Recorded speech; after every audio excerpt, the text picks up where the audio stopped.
Hello, I'm Svitek, 360 Creative Coach, and in this episode, I really just want to underscore one simple thing, which is to have a press kit on your website.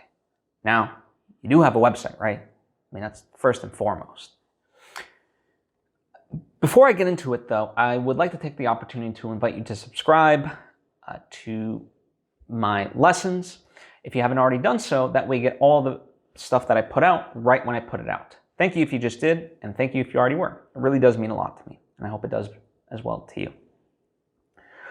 So let's talk about this.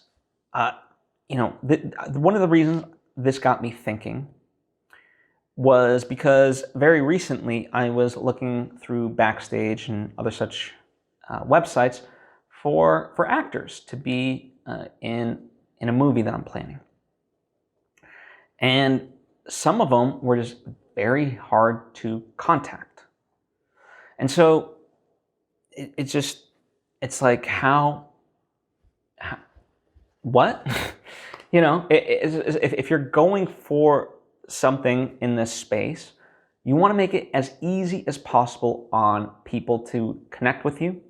So a press page is part of that, right? It says who you are and all that kind of stuff and how to connect with you, right? Simple as that. That's all it really needs to say. Now, there's the added benefit of as people, as you sort of rise in the business and so forth and get notoriety, then instead of having to resend kind of your information and so forth of, hey, what's your bio, some headshots that we can use for promotional purposes, blah, blah, blah, it's already all there. You want to make things as easy as possible on other people. And so these are wonderful things.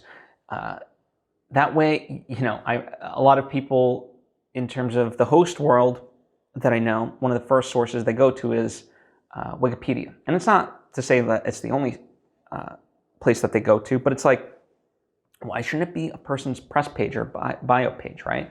Have fun facts in there because, as we all know, Wikipedia could be sometimes wrong, right? So give people the information about yourself that's the most accurate, and then they can have a good coverage of you, right? A good interview with you and all that. So that's really kind of one of the purposes of this. It's also, again, a way for people to really discover you, get to know you, and connect with you.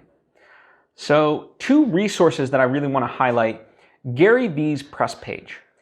This is, to me, exactly how a press page should really be. Because it has everything, right? All kinds of dimensions in terms of headshots that one might need, his bio, his social media stuff, magazines and press hits he's gotten. Like it's a great press kit. It's got everything one might need. Likewise, Sophia Amoruso recently just published, how to write an effective bio. And of course, as part of a press kit, that is very imperative. And so I've linked to both resources down below, so you can check those out for further learning and to see, amazing examples of this. But overall, if nothing else, as you continue to build your career and so forth and, add stuff to this, just know, make yourself as easy as possible to find and give people the information that they might be looking for about you, right? Our online presence, whether you like it or not, is really important for your career. So act like it, right? That's what the message ultimately of this episode is. So please take that to heart. If you have any questions or thoughts of your own, please comment down below or share on social media. I'm at Svitek, and let's talk. If you think this episode might be a benefit to somebody in your life, please share it with them. I certainly would appreciate it. And I appreciate you, and hope to see you next time.